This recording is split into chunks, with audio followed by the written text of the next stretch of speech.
it's Shane Kanto, your Wasteland Reviewer, and welcome to the Wasteland Retrospective here on the SPDM Crew Podcasting Network. And this is my weekly show where my guests and I each pick a film related in some shape or form, and hopefully by the end of this episode, you'll have two films to check out. Except this time, it's pretty effed up. And joining me for this episode is my buddy Luke. Luke, thank you so much for coming on. Anytime, Shane, anytime. And I have to get something off my chest. Mm-hmm. So there's only two things that I hate in this world: people that are ignorant of other people's cultures, and the Dutch. Mm-hmm. And we're here to talk about two Dutch films. We got The Vanishing from 1988, aka Spoorloos, Ja, from spoilers, ja. George Sluizer, and we also have Turkish Delight, the romance you've always wanted to see from, romance director Paul Verhoeven. So, Or, as you know, originally, Turksfruit. Turkish Delight is Turksfruit. Turk's Fruit, Yep, which also, you know, Benedetta is a romance. sure It's a is. it's a it's a sexy romance. And I just don't want to think about the splinters that would have been involved. And if you've seen Benedetta, you know what I'm talking about. Oh, yeah. But let's dive in first off with The Vanishing, Mm-hmm. which is, joking aside about Dutch things, this is a psychological thriller where Rex and Saskia, a young couple in love, are on vacation. They stop at a busy service station and Saskia is abducted.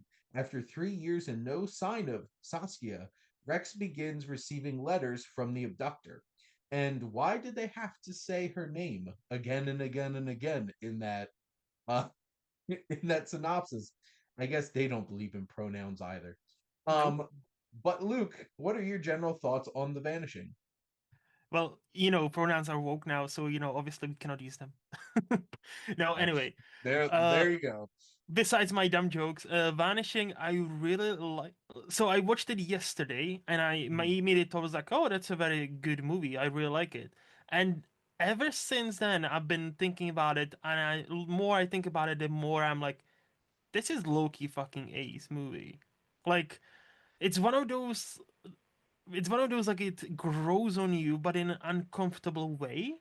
And then Mhm. when because it's a very simple story, but when you think about it from outside of the box a bit and what it's trying to say and or what it's saying, and how it displays human nature and us in like it's kind of like wow. It's fascinating. It's dark. It's fascinating, and again, it gave me something to think about. And I'm still thinking about it. What about you, Shane? This movie perturbed me to the core, Mm-hmm. and in the best way, because Mm-hmm. obviously, do we want to be perturbed? No, I don't even but know what that means, so no, please no. uh, I don't even know what that means. But no, that's really shook me to the core watching this Mm-hmm. movie because it is unnerving, Mm-hmm. it's haunting, Mm-hmm. and it's such an interesting presentation of this story because we're introduced to this couple. They're cute, they're charming, they're Dutch in France. Yes. And it's just like, I guess this is why you shouldn't go to France. I don't know what France did to the Dutch that they made this movie. It's just like, don't go to France. They But exist, Shane, okay? They exist. they exist. But it sets this all up and we're bought in, and the tension, we're at this rest stop, where is she? And Mm-hmm. Rex is starting to freak out and things get more real and it's building and building and building, and then we meet Raymond, Mm-hmm. and it's just like, we're spending time with this man, and we're spending time with, like, this guy's a little weird, this guy's uncomfortable, this is uncomfortable, why are we spending so much time with him? And it's the fact that this film doesn't present a mystery of, like, who this is, the fact that it puts us in the seat with him and Mm-hmm. spending time with him and realizing, like, I am so uncomfortable with this character, and the performance from Bernard Pierre Donadue. I think I got that right. Nice. I'm not very good with French, just mind you. And but like his performance, it's like there's something constantly underneath the surface of like there's something evil here and I don't like it. Hmm. And that's so fascinating that this film takes that route that like we're put in the seat, which this got remade, right? Yes, Is an with the English same film. director. Yes. And looking at the cast, um oh, I was thrown off by that. I was half expecting Kiefer Sutherland to be the crazy sociopath, but apparently it's Jeff Bridges. Oh Um, yeah. Interesting. See, now I want to watch it. But no, like it's such an interesting thing, and this film has so much like paranoid tension Hmm. because like these letters start coming and it just rips open this trauma that never really completely sealed up in the first place. This film is like a really uncomfortable exploration of the unknown Hmm. and like why without proper, you know, truth and actual evidence, it's so hard to move on from something because it's just this looming maybe what if. And this film plays with that in such a really uncomfortable way. That's the thing, like, so it's a detective story, but where it's kind of twisted. Like, instead Mhm. of us figuring out who done it, we are introduced to the person who done it, quite early on. We don't know why did he do it, right? Mhm. And like he at one point even says, "Oh, I am actual sociopath," and you can tell. And it just and that like I think the sense of closure, I think this is what the movie portrays very well, and it's ultimately not to go into much spoilers, but that you know there is a choice presented to our protagonist who's searching for Saskia. Hey, you can do this, and within an hour you will know what's happened to her, or you don't have to, but you will never know. And it's almost like, see, this is where I was, like a side engine. This is where I was like thinking about a movie, and I'm like, it almost feels like there's a commenting about many things like death and religion and all that. Like either you can live in your entire life thinking you know what happened, but not knowing for certain, or I can show you, and you'll be certain, but that doesn't mean you will like it. And the final minute or two, like it's like, damn. Yeah, sometimes there's a price for being certain, and sometimes we are our own worst enemies when it comes to, oh, I need to know, I need to know. Like there's the brilliant scene with the spiked coffee where he knows, like he's introduced to the, he said, like the Raymond guy says, oh, I just spiked the coffee, drink it, you will knock out, and in an hour you will know exactly what happened to Saskia, or don't, but he will never know. And it's just like, how would I react? Like what what would I do in that situation? Like, would the curiosity get the better out of me, or would I just walk? Would I be able to walk away? And it's, to me, this is what the more I sat with that, the more I'm like, I understand why this is. Apparently Stanley Kubrick himself contacted the director and said this is one of the most terrifying movies I've ever seen, and And I don't blame him because like it's some real. yeah. And that's the thing because this film is shot in a way that feels very visceral, very authentic. There's not a whole lot of like flashy filmmaking here. It feels like a docudrama Yep. in many ways, and that makes it even more uncomfortable because this does feel real. Hmm. And like this feels like what if you were watching a documentary where a serial killer agreed to be followed around and that's basically what it feels like and I'm like I don't like this.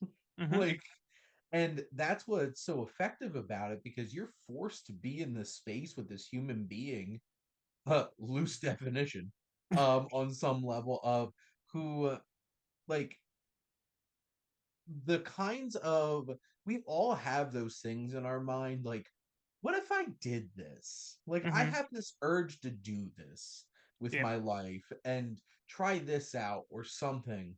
And like the urge in this man's brain is like, but what if I could commit the ultimate evil? Mm-hmm. Could I do it? Mm-hmm. And it's just like, I don't like what's going on in your head, man. And that's where this film is at. And to your point, that choice, which in my head, I'm a pretty decisive person, Mm-hmm. Mm-hmm. like generally. And like my brain, when it's just like, well, if you take this spiked coffee, you'll find out. And I'm like, Yep. squint eyes slightly, nod head slowly, and be like, I kind of got it. I think I'm good, but thanks, sir. And just slowly back away. But I And feel like, like we are also burying the lead here because the yes, Raymond guy, right? What's yeah, the most chilling part about it? It's not just because it's real, but how they portray this genuine sociopath. He's a family man. He's a respected man. You know, if you saw him on a street, you wouldn't blink twice. Like, like when we have the flashback and how yeah. Saskia gets into her car, one of the reasons that convinces her, she sees the photo on his dashboard of his entire family. So she goes into the car thinking, "Oh, he's just a harmless family man." Mr. Because Raymond, French Ted Bundy over here. yeah, and this is the thing, right? Like, I think this movie is also clever showing us sometimes the biggest monsters have a very nice, presentable kind of face, a kind face. It doesn't matter how people look. What matters is how they actually behave. Because again, if you saw this guy on the street, he looks like a normal teacher, maybe a businessman, maybe like polite, like well dressed. You wouldn't think that he will chloroform you and then do something, not to spoil anything, what actually happens. And I'm like, that's to me again, like this movie is sticks with you. And I See it. feel like if yeah. No, continue, finish. No, I was gonna just say like, and I feel like if like it's on my shelf on a Blu-ray, right? This is how I watched it. I'm not gonna sell it. I'm gonna keep it because I feel like I can actually see myself rewatching it in like a couple of years, and I feel like it will play even better on a second rewatch. Because like knowing now what the movie is about, I feel like if I want to get really uncomfortable, I would watch this movie, and I think I will appreciate it. Well, and two things. One, I imagine the super Hollywood version of this is when we first see the Raymond character and you just start hearing Psycho Killer by the Talking Heads playing, because I feel like that would be like the most Hollywood way of introducing this character. That's the, because he is so normal. And that is why we put our guard down, Mm-hmm. because they Yeah. see he seems so normal, and Yep. that's why Ted Bundy was successful, because he seemed like, look, he seems like a respectable guy. And he's cute, And Shane. He was cute. he was 1970s attractive, not quite like Zac Efron attractive, like they tried to sell that in the Netflix movie. But like, it's one of those kinds of things where it's like, you can do that. And I feel like we're even burying, we haven't even discussed the journey up to this point, because the beginning is so effective because it sets us all up. It's Mm-hmm. paranoid, it's like it builds this tension. And we talk about how haunting it is to follow Raymond, but we're also following Rex, this man who cannot move Mm-hmm. on.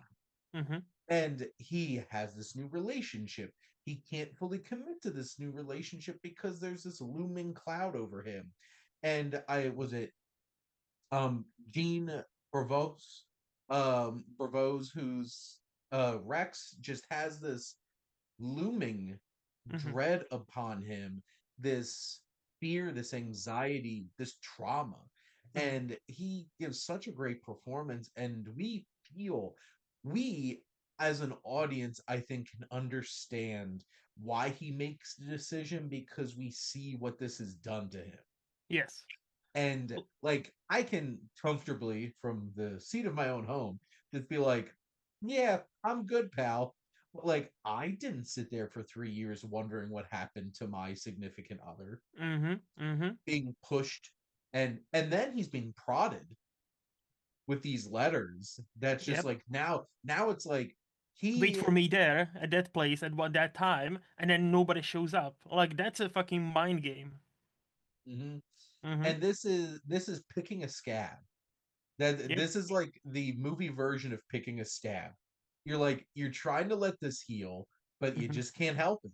And you keep picking at it and you keep picking at it. And then you reopen the wound. And that is exactly what happens along this journey. And I just can't underestimate the ability of a sleuzer who's able to just put us in this situation with so much tension with that, because whichever part of the movie it is, it's Mm-hmm. always tense, it's Yeah. always suspenseful, and there's something just looming over you. This is from the second the credits started rolling, I was like, I watched something really effed up, but something really impressive. And Mm-hmm. that's something, like if you can like sit there and the credits roll and you know you watch something special, that's a real telltale sign that, this movie probably is really special. Yeah, and like I'll say the significance of Saskia's dream about what was it, the golden egg? And then like Hmm. when it all comes full Hmm. circle at the end, and I'm like, Hmm. holy shit. That's again like the more I think about it, the more I'm like, this movie, I understand why it's placed on various like best ever movie lists. And I'm again like when the movie finished yesterday, I was like, yeah, I kind of get it. But ever since then, I've been thinking about it, and I'm getting it more and more because this is so. This is the thing, right? Like when he said it feels like a document, almost like a documentary, right? And at first, it's almost to its detriment. But the more you think about it, the more you're like, this is why it's grabbing me so much. This is why, like, at least for me, this is why I keep thinking about it. And this is the other thing. You don't need many movies nowadays, like Netflix is a prime example. You don't need A-listers. You don't need CGI. You don't need latest bobs. What do you need is a great story. What do you need is somebody who wants to tell a story, and then the rest is kind of just complementary. And because here again, it feels like a documentary. Like the camera work is great, but it's not like anything impressive. The soundtrack is not anything. There's almost no soundtrack because it works because the story feels so fucking relatable and chilling. It stays with you. So I'm curious to check out the American remake, but I've seen it's not well rated. So I have a feeling it's gonna be very Americanized, for a lack of better word. Because like I can see two versions of this movie, and I can see both versions of this movie working really really well. Mm-hmm. And this movie works really really well because it fully commits to this Mm-hmm. docudrama approach that just puts you in it and Mm-hmm. makes you feel all of the tension. I could also see like an Oz Perkins long legs version of this really deeply demented, haunting kind of experience as well, and like an art house horror film, and I could see that working as well.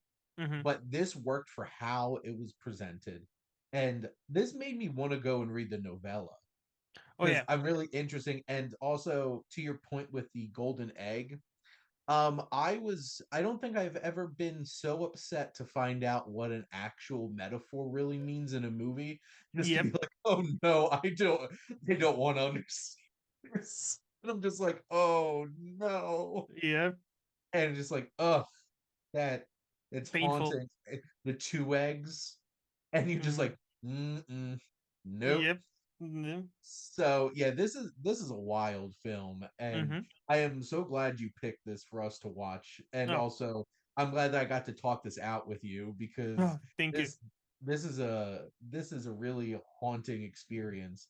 Mm-hmm. And I guess, Luke, do you have any other thoughts before we move on to something completely different?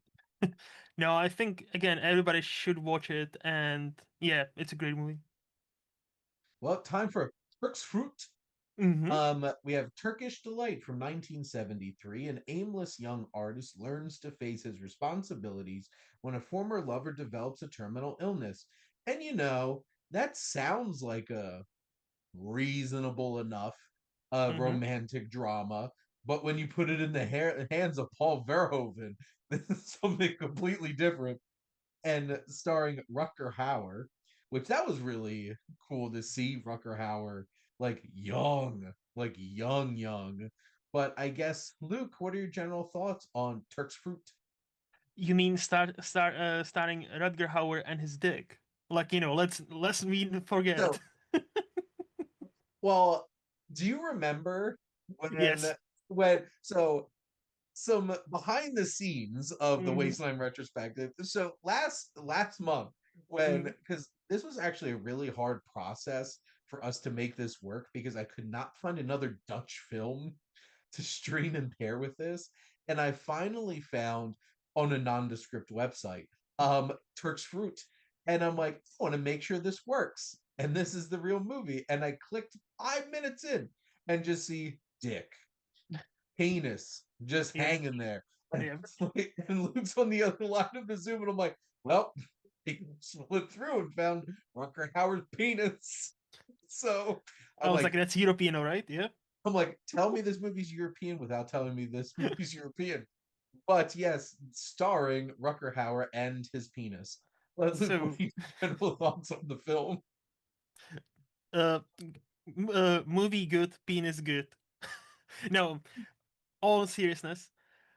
The first 20 minutes, I'm like, oh, this is gonna be one of those movies. Cool. And the more you stick with the movie, and the more you try to not be shocked by everything that happens, and a lot of things happen in the movie, I kind of liked it. I did like it because I'm like, damn. Only Paul, and this is what I wrote in my letterbox review. Only somebody as unique, let's put it this way, as Paul Verhoeven. I think that's how you pronounce it. Uh, Verhoeven. Only somebody as unique and twisted as him can take this abusive, flawed relationship and make it look like towards the end like almost the ultimate love story, and you'll be kind of sold on it because like this, both of these people are kind of dicks, like to variety, to various degrees. Like she is not great person towards him, but he then like does something totally horrible to her. But then they have those scenes where they like you can tell they actually mesh well for a minute. And it's one of those like I feel like this is one of those stories is like, hey, young love, it's flawed, it's dumb, it's sexy, it can be toxic as fuck, but and I think if you read it for that, like as a portrayal of what young love can be, mine is going into the details of, hey, there is a point where he kind of rapes her until she's into it, and so that makes it okay, I guess. Okay, 1973, but so like to 1973 Paul Verhoeven film, and you're yep. just like, well, And I'm yep. like, all right. But towards the end, like when this stuff happens, and like you actually feel for them, and you actually see how, despite everything, they deep down there is this connection. He, that person, not Paul, not Rutger Hauer, but the character, will probably not have with anybody else in his entire life. Right? And I think ultimately this is what the movie, like why this movie struck a chord with me, is like, despite all the shit, maggots, potential rape, I'm like, there is something there that like actually takes you in. What did you think, Shane? So I want to lay out some context here first. Mm-hmm. So first off, for those who are not familiar with Paul Verhoeven, and like, here's the thing: this Mm-hmm. is the man that made RoboCop. Yep. This is the man that made Starship Troopers. Yes. We have L, which is Mm-hmm. a fascinating film, and yes, Benedetta. That he, have you've seen Benedetta, Luke? Of course, yeah, yeah. But I'm like, are we not skipping one like a very major movie of his? Basic Instinct. Oh shit, I forgot that he did that one too. See, that's a film that I actually And Showgirls. haven't seen. What? Yeah. I'm Well, fucking. I'm always so shocked. I'm always shocked that where Shane has not seen a movie. But Basic, you haven't seen Basic Instinct. I've seen scenes from Well, Basic I'm Instinct. sure. I'm sure. But Um, uh, and Total Recall. So like, and I just realized he did the Hitcher yes. with Rucker Hauer. Okay, that Yes. makes a lot more sense now. Mm-hmm. Um, Mm-hmm. but you know, th- this is a man that makes films that are unabashedly him, Yes. and like he does not care Mm-mm. at all about your anybody's sensitive sensibilities or Mm-hmm. any kind of expectation that you should have on a film. Mm-hmm. And is it just a coincidence that my wife and I were the only not college age boys at Benedetta when I went to go see it? Um, uh, I don't think that was a coincidence. I know why they went. Those 19-year-olds will say they're cinephiles and they went to go see Paul Verhoeven's new film, but I Horny know why nuns. they went to go see Benedetta. Um, but Splinters. But this film, I started. So my wife had a migraine, so Mm-hmm. and had to go up and take a nap. So I watched this by myself, probably for the best. But I'm sitting here, I turn on the film, and there's these brutal murder, like bloody everything, and I'm like, did I turn on the wrong Paul Verhoeven movie? Yeah. I I did not question. I didn't question if this wasn't the right director. I knew this was a Paul Verhoeven movie. I questioned, is this really Turkish Delight, the movie with the synopsis that I read on IMDb? No, this is just setting the tone for the kind of things in the mind of our young protagonist, Eric, played by Rucker Hauer. And you're just like, well, I think this young man is a bit problematic and toxic. And, well, this could only go well, Yep. question mark. And that's the fascinating thing because, like, you have films like Sid and Nancy, Mm-hmm. you have other films that highlight toxic relationships purposefully. Mm-hmm. This is a toxic relationship. And this isn't like a poor young, like, it's not like there's this person who's in a relationship with a toxic human being and we feel for them, we want them to get out. This is what happens when you take two toxic people and put them in a very fiery, passionate relationship. Mm-hmm. And the combustible elements that go into it. And yes, there are twisted, messed up things that happen in this relationship all along the way. And yes, Eric doesn't understand that, like, you know, you don't just force yourself on people. And yes, this is the most like early 70s, Yep. like Paul Verhoeven kind of thing to look at. Because here's the thing, this isn't the only film that Paul Verhoeven has dealt with rape in it. So this is a man that's not afraid to, push us to our limits as an audience. Mm-hmm. And that's what's so fascinating is that there's space for Monique Van de Ven and Rucker Howard to find legitimate chemistry and connection in this relationship through all the muck, through all the Mm-hmm. toxicity. Mm-hmm. And that's what's the most unexpected and uncomfortable thing, I guess, about this film is that you have to realize that not every relationship is between two healthy, functioning people. And toxic people find their ways into each other's lives. Mm-hmm. And I think maybe not to this extent, or at least I hope not to this extent. We all know couples that are just like, should they be together? Like, I don't think they're the best, like, shouldn't be in a relationship, these two human beings together.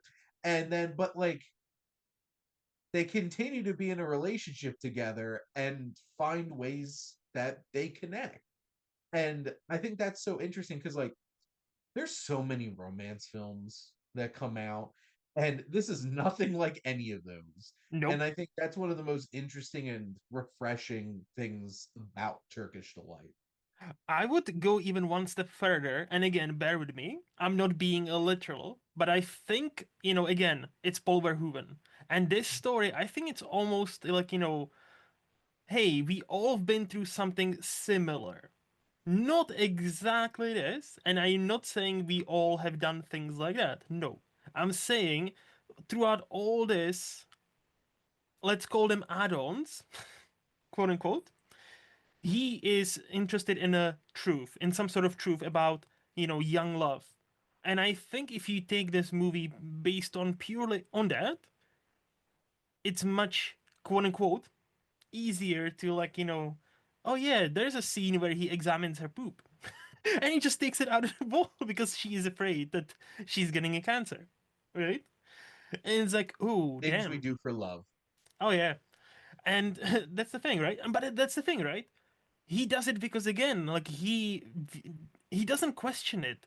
It's That's his partner, that's his wife at that moment, right? So of course he'll do it for her because she is worried. There's no hesitation on his part.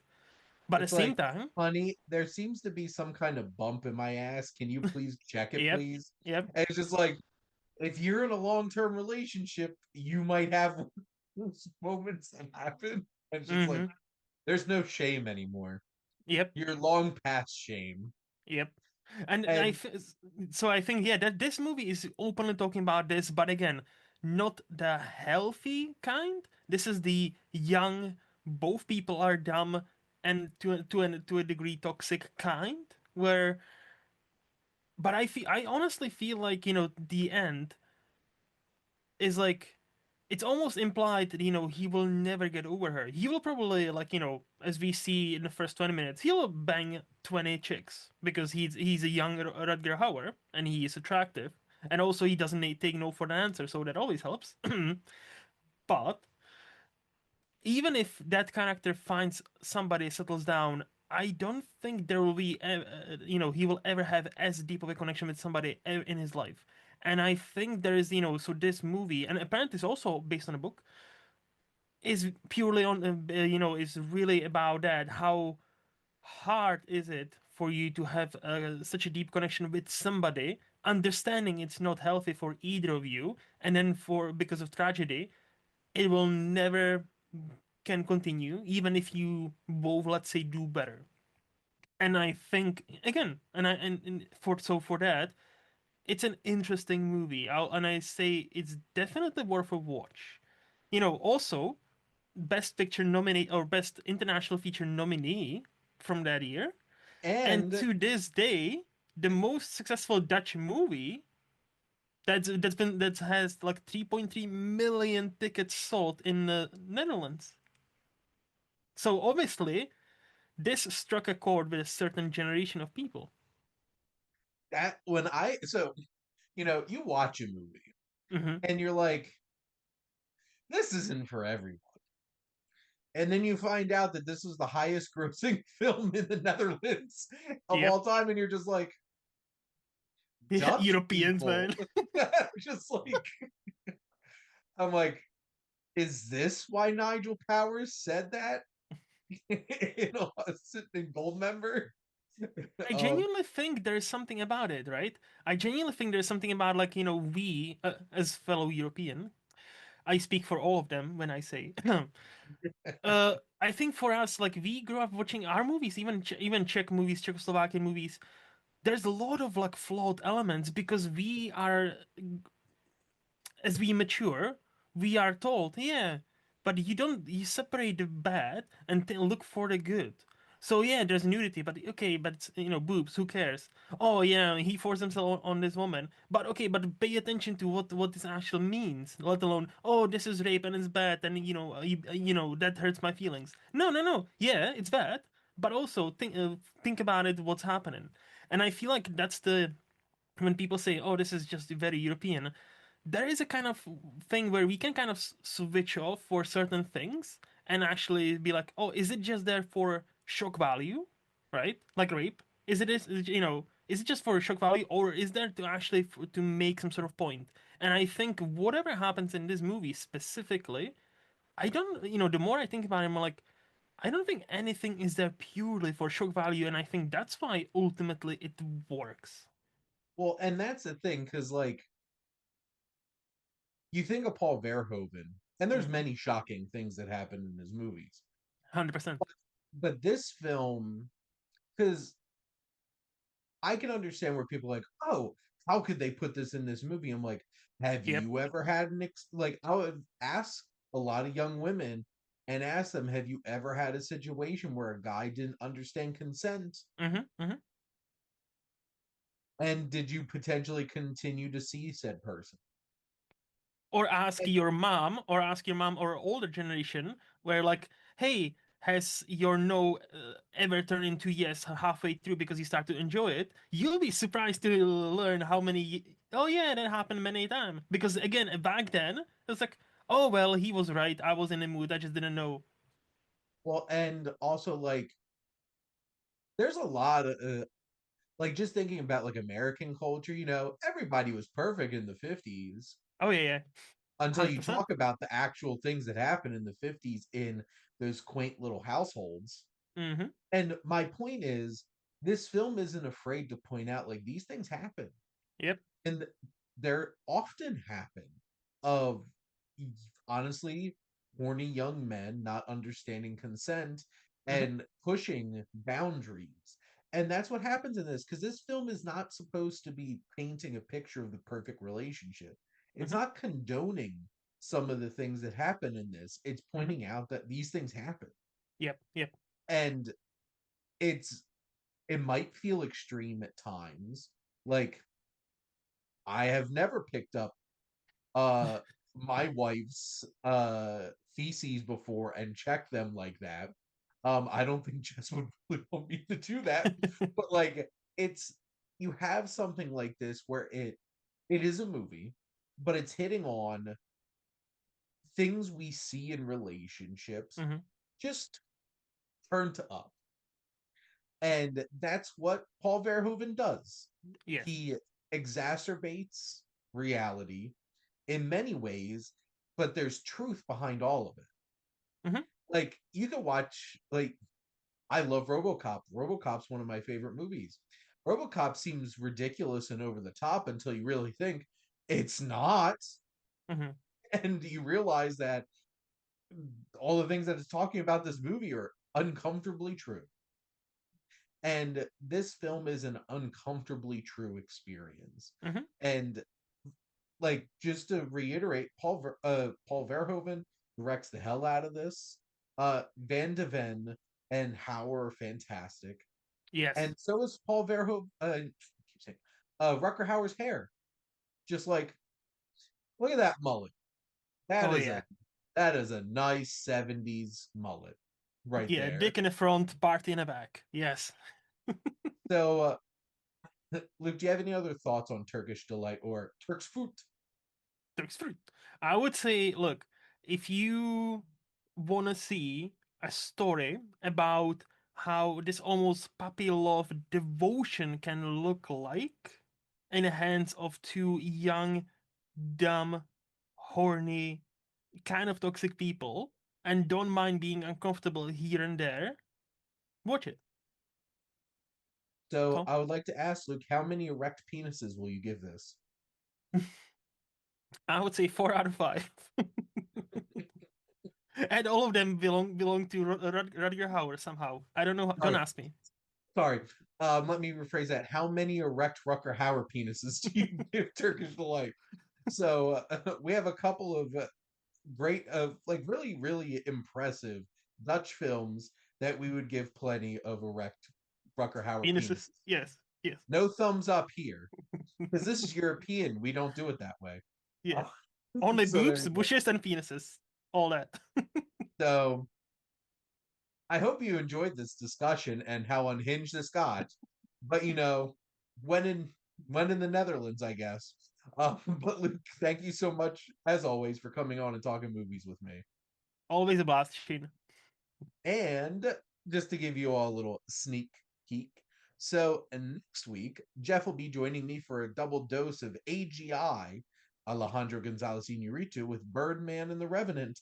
And next month, Luke and I are going to be going back to the 70s and the 80s with some Olivia Newton-John. And we're going to talk Xanadu and Grease. Yeah, nothing And make problematic about Greece at all. I was about to say, and it's not like Greece doesn't have some of its own problematic perspectives in terms of courting and sexual relations. Mm-hmm. You just might not remember that part of Greece, Yep. but we'll talk all about it. But thank you all for listening. Make sure to like, comment, and share on this episode. Tell us some of your favorite Dutch films, and are they all directed by Paul Verhoeven? And make sure to follow or subscribe wherever you listen to your podcast. The SPDM Crew podcasting network is ever expanding, and a lot of great shows, including Luke's discussion with so many interesting people every other week on Flicks and Chill. And we have so many shows, I'm having trouble keeping up with them, but plenty of interesting ones for sure. And if you're interested in joining the crew, reach out to us on our website. And if you have ideas for your own web podcast, or you can join one of ours as a guest, including mine, the Wasteland Watch List. And if you and if you like my logo, please check out HiFlyer Creative for all your digital marketing needs. But most importantly, thank you as always for tuning in and supporting your Wasteland Reviewer here on the Wasteland Retrospective on the SPDM Crew Podcasting Network.